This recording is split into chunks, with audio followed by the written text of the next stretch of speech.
La vertu de la crainte de Dieu signifie un profond respect et une considération envers Dieu, plutôt qu'une peur de ses actes, de ses conséquences, de ses péchés. La crainte de l'Éternel signifie un profond respect envers Dieu, une considération envers Dieu. Si tu n'as pas la crainte de l'Éternel, tu ne peux pas avoir la sagesse. Alléluia. Et la crainte de l'Éternel implique la reconnaissance de sa grandeur, de sa puissance, un désir de lui plaire et une attitude d'obéissance à sa parole et à ses commandements. Donc la crainte de l'Éternel t'amène à avoir une attitude d'obéissance et de respect profond envers Dieu. La crainte de l'Éternel t'amène à reconnaître la grandeur de Dieu. La crainte de l'Éternel, c'est pas avoir peur de Dieu. Ça n'a rien à voir. Beaucoup ont peur de Dieu, beaucoup ne craignent pas Dieu. Dieu n'est pas Satan. Dieu n'est pas aux idoles de nos maisons. Dieu ne se comporte pas comme ça.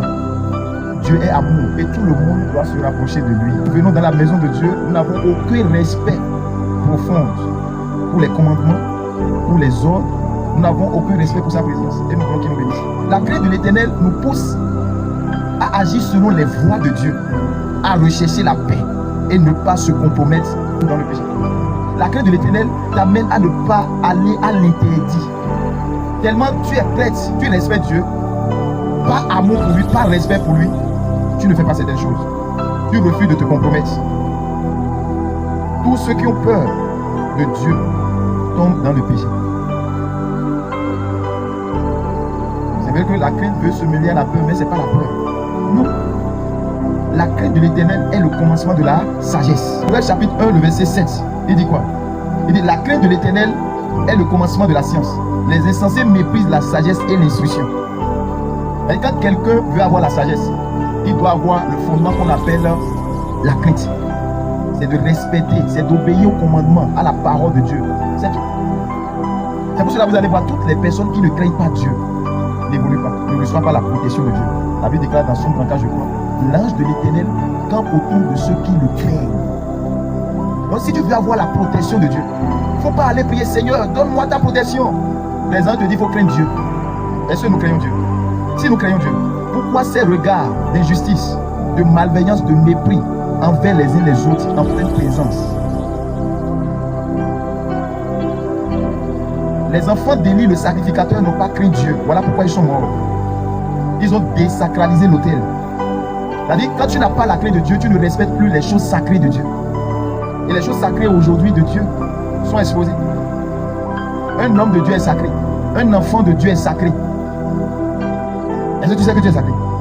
Et c'est à cause de la crainte profonde que tu as de Dieu que les anges vont camper autour de toi comme un grand muraille que l'ennemi ne peut pas déstabiliser. L'ange de l'Éternel campe autour, ils ont bien dit camper autour de ceux qui craignent Dieu, de ceux qui donnent beaucoup la vie. Gloire à Dieu. Est-ce que je dis de ne pas donner? De ceux qui craignent. C'est que nous avons laissé l'essentiel. Ce soir, le Seigneur veut nous ramener dans l'essentiel. Et ma prière est que tu craignes Dieu. Est-ce que tu as un profond respect en ton Dieu? C'est la crainte de l'Éternel qui fera de toi une bénédiction. Si tu crains Dieu, tu vas honorer ton père et ta mère. Parce que c'est une attitude d'obéissance à la parole de Dieu et à ses commandements. Si tu ne crains pas, tu vas mépriser. Et beaucoup d'entre nous, nous méprisons la parole qui sort de la bouche de Dieu par ses serviteurs. Voilà pourquoi nous ne réussissons pas. Nous voulons notre propre sagesse. Nous voulons notre propre intelligence. Proverbe 8, verset 13. La crainte de l'Éternel, c'est la reine du mal. Est-ce que tu hais le mal? Le mal qui expose ton âme au danger. C'est-à-dire quand tu aimes le mal, c'est que les anges ne campent plus autour de toi. Ta maison, qui est le temple de Dieu, devient une ville sans frontières. Les démons peuvent rentrer dedans, sortir, aller retour comme ils veulent. Parce qu'il n'y a pas la crainte dans ton cœur. Et s'il n'y a pas la crainte, comment est-ce que tu peux prier, Dieu va entendre? Ne dis pas que vertu là, on a déjà entendu ça, frère. C'est la pratique. C'est pas le fait d'écouter. Est-ce que tu détestes le mal? Nous devons détester le mal parce que celui qui nous a engendrés n'est pas le mal, il est le bien. Et rien de mal n'est en lui. Vous savez ça, il s'agit. Alors pourquoi tu ne vas jamais trouver les caractères ou les caractéristiques du lion dans le chien? Il dit, nous devons haïr le mal et non la créature de Dieu. Je vous ai dit, si la sagesse de Dieu nous conduit, nous allons détester le caractère animal de l'homme et non l'homme créé à l'image de Dieu. Est-ce que tu détestes le mal? Le mal va te conduire à la mort. Le mal va exposer le bonheur que Dieu a prévu pour toi. Tu dois détester le mal. La crainte de l'Éternel doit t'amener à détester le mal. 1. À détester l'arrogance. C'est pas moi qui le dis. C'est notre Bible ensemble qui dit cela. Et l'arrogance et l'orgueil.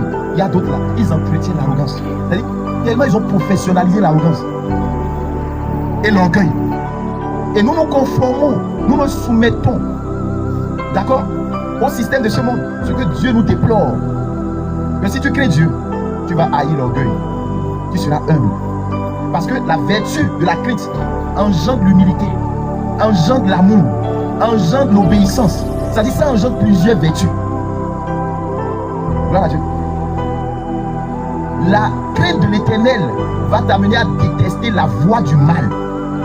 Toute voie qui conduise à détruire ton frère, toute voie qui te conduit à haïr, dénigrer, médire contre ton frère, ta soeur, mépriser, tu dois haïr ces voies-là. Voilà pourquoi l'Éternel Dieu déteste les mains qui courent, les mains qui répandent les sangs innocents, les yeux hautains, les pieds qui courent vers le mal. Nous reconnaissons plus la voie de la méchanceté que la voie de la justice. Pourquoi? Parce que notre homme animal est tellement développé. Nous devons détester la voie du mal. Voilà Dieu. C'est de ça qu'il s'agit. Et il continue, il dit, et la bouche perverse, voilà ce que je hais. La sagesse a été, la crainte, pardon. C'est la crainte qui est en train de parler, et c'est la sagesse. Et le commencement de toute sagesse a pour base la crainte de Dieu. C'est-à-dire, quand quelqu'un fuit le mal, c'est pas parce que la personne est faible. Quand quelqu'un décide de ne pas répondre aux injures, c'est pas parce que la personne n'a pas la force de le faire, mais il crée son Dieu. Et parce qu'il crée son Dieu, il ne veut pas que sa relation avec Dieu se gâte. Donc il se prive de faire certaines choses qui vont compromettre son alliance avec Dieu, sa relation avec Dieu. C'est ça qu'on appelle la crainte. Ce n'est pas un esprit de timidité que je vous ai donné. Ce n'est pas un esprit de peur, mais un esprit de sagesse, d'amour et de force qui nous a donné. Si tu as la crainte de l'Éternel, comment tu valorises la présence de Dieu? Comment tu honores ton prochain? La crainte de l'Éternel ne méprise pas son prochain, quel que soit son rang social. Qu'est-ce que nous faisons aujourd'hui? Telle personne n'est pas de ma race, de mon rang social, et on méprise. On ne méprise pas la créature de Dieu. Si tu as la crainte de Dieu, tu ne vas pas insulter le nez de quelqu'un.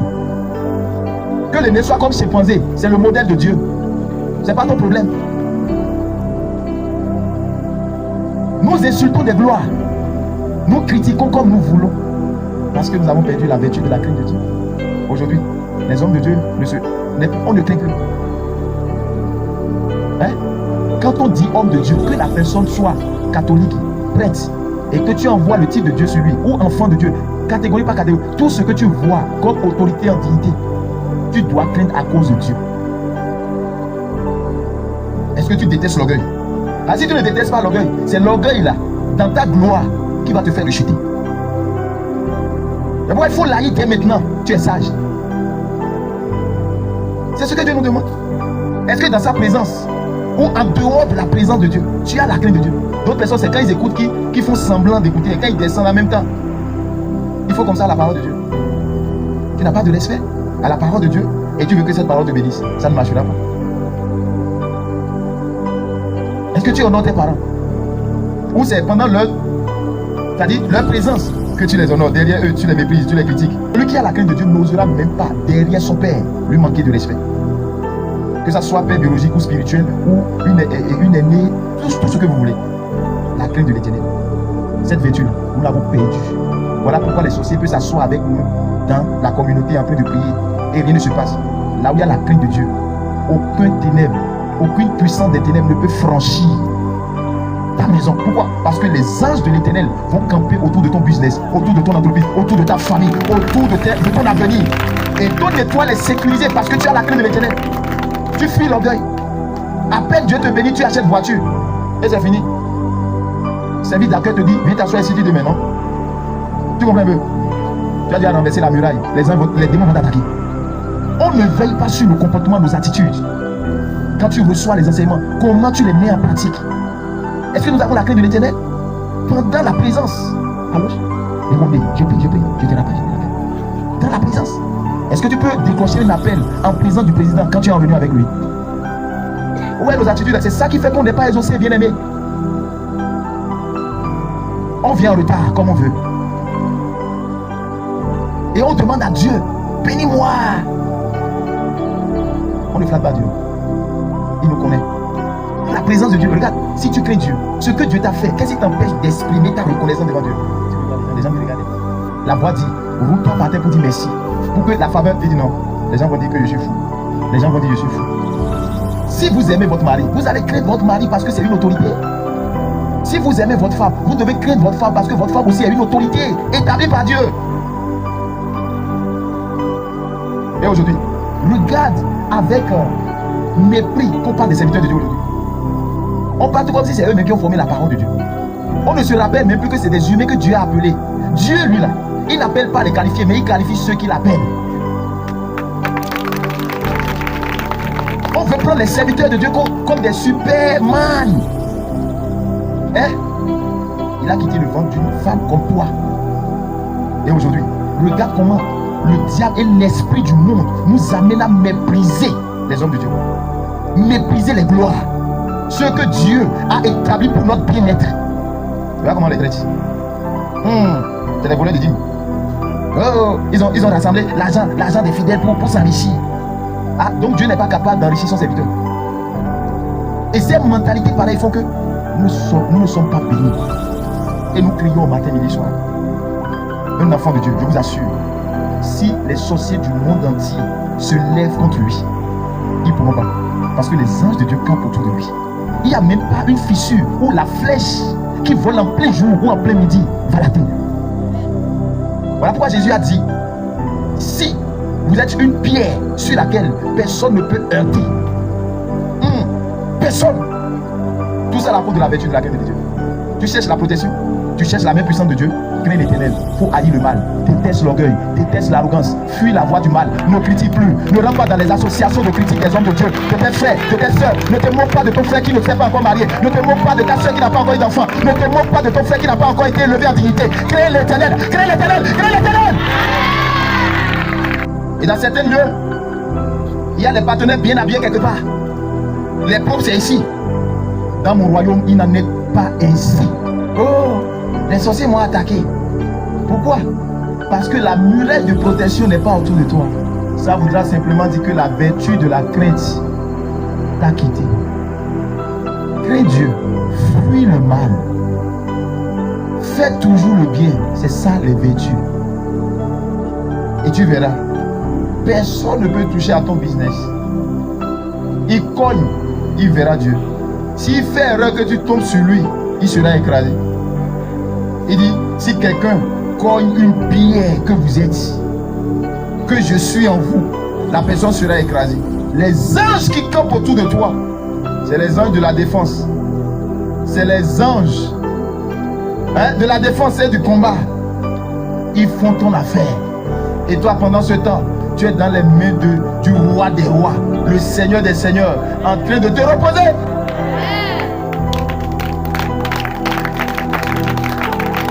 Le malin nous amène à enfler les lois. Parce que c'est que si tu marches dans l'obéissance à sa parole, il ne pourra plus te toucher. Tu seras une sainte touche. Tu seras sacré et inviolable. Voilà pourquoi faites attention de désacraliser les lieux du culte, même dans vos maisons. Vous devez respecter la présence de Dieu dans votre maison. Tu es l'église, toi, tu dois te respecter. Tu dois savoir que tu es une habitation du Saint-Esprit. C'est toi l'église, ce n'est pas les quatre murs.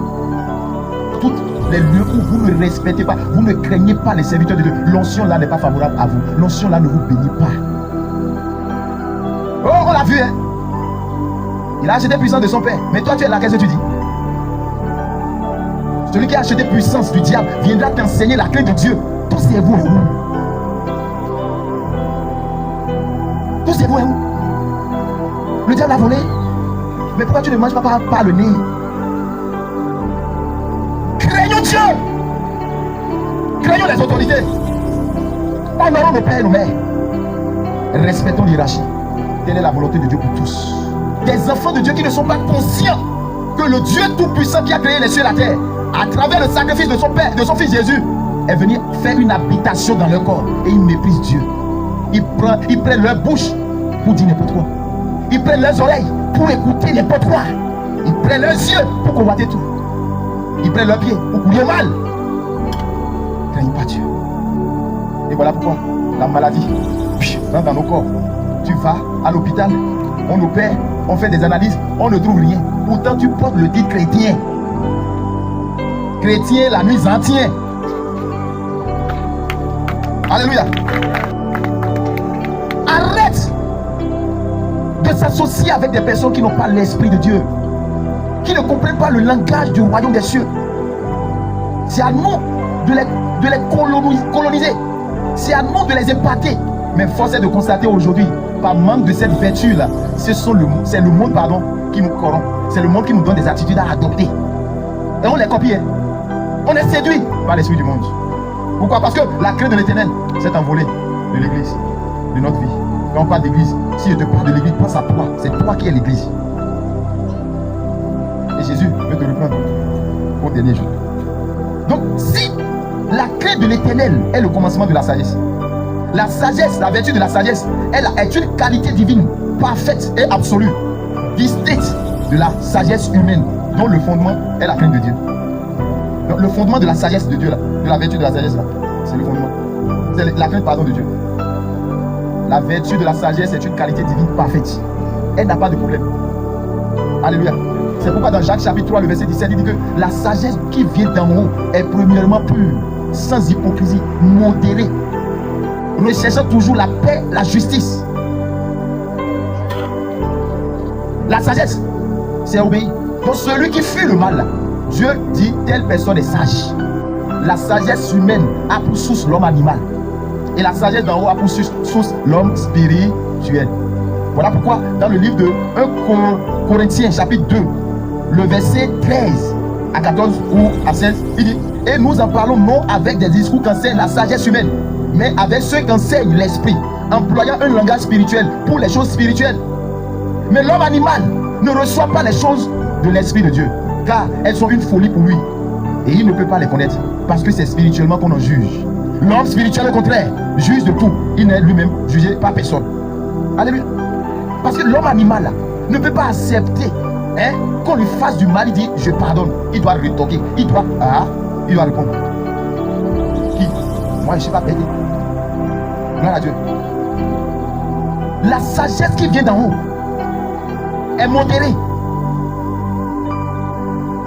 C'est la sagesse qui vient d'en haut qui va te conduire dans ta destinée prophétique. Sans la sagesse de Dieu, tu ne peux rien devenir sur la terre. Voilà pourquoi Salomon n'a pas demandé deux choses. Il dit: Seigneur, donne-moi la sagesse de pouvoir juger ton peuple devant moi. Et parce que David avait la crainte, David avait la vertu de la crainte de Dieu, il n'a pas touché au roi Saül qui en voulait à sa vie. Il n'a pas répondu le mal par le mal. Quand tu as la crainte de Dieu, tu ne réponds jamais le mal par le mal. Romains 12, il dit quoi? Surmonte le mal par le bien. Du mal. L'homme animal engendre le mal. L'homme spirituel engendre le bien. Et nous sommes de la race des hommes spirituels, pas animaux. Voilà pourquoi le bien attaché à notre âme, même si on nous fait du mal, nous continuons pas à faire du bien. Et puisque nous créons Dieu, Dieu nous arrache toujours du danger. Et les anges campent autour de nous. Si les anges ne campent pas autour de ta destinée prophétique, tu n'iras pas loin. Voilà pourquoi tu vas voir des gens qui ont la gloire et après ils descendent. Les démons rentrent dedans et commencent par attaquer. Pourquoi? Parce qu'ils ont manifesté les fruits de l'homme animal qui a ouvert des portes à l'ennemi de frapper. Tant que toi tu demeures dans les vertus, dans les commandements et les recommandations de l'Éternel Dieu, et que tu restes dans la vertu de la crainte de Dieu, aucun démon ne peut te déstabiliser. Même s'il va demander permission aux sorciers de la maison de ton père et de ta mère, ils ne pourront pas franchir la barre. Tu deviens invincible, indétrônable, parce que la puissance de Dieu t'incarne. Donc l'homme animal ne comprend pas les choses de l'esprit. L'homme animal ne peut pas accepter qu'on lui dise: sois en joie, pardonne, rends le mal par le bien. Je dois agir. Je dois me venger aussi. Dieu lui-même sait que je ne peux pas accepter ça. Tu as oublié que la colère de l'homme ne peut pas accomplir la justice de Dieu. Et Dieu a dit, laissez-moi la vengeance. Mais nous voulons agir selon notre propre manière. Nous voulons agir selon notre propre philosophie. Voilà ce qui nous sépare de Dieu. Oh Seigneur, aide-nous. Laissez-moi vous dire que sans la crainte de l'Éternel, nous ne pouvons pas aller loin. Est-ce que la sagesse de Dieu, ce que je vous dis là, aucun homme animal ne peut produire la sagesse de Dieu. Voilà pourquoi Jésus, en étant conscient, dit, je ne vous laisserai pas orphelin, je vous enverrai le Saint-Esprit. Et aujourd'hui, plusieurs sont séparés du Saint-Esprit et veulent faire des choses avec Dieu. Ça ne peut pas marcher. Tu ne peux jamais accomplir les choses grandioses du royaume de Dieu sans l'Esprit de Dieu. Parce que la Bible dit que l'Esprit de Dieu connaît l'Esprit de Dieu. Connaît le cœur de Dieu, la profondeur de Dieu. Comme l'homme aussi connaît la pensée de l'homme, ainsi l'Esprit de Dieu connaît les pensées de Dieu. Pendant la colère, c'est le mal qui te détruit, qui donne assez au diable pour emprisonner tes gloires, pour bloquer ta destinée prophétique. Ah moi, ce que le prêtre là a dit, ce que le pasteur l'a enseigné aujourd'hui là, on dirait que c'est ma soeur qui est partie de parler, il est en train de prêcher contre toi, homme animal. Tu n'es pas sage. Proverbe chapitre 3, le verset 13. Heureux l'homme qui a trouvé la sagesse et l'homme qui possède les diligences. Alléluia.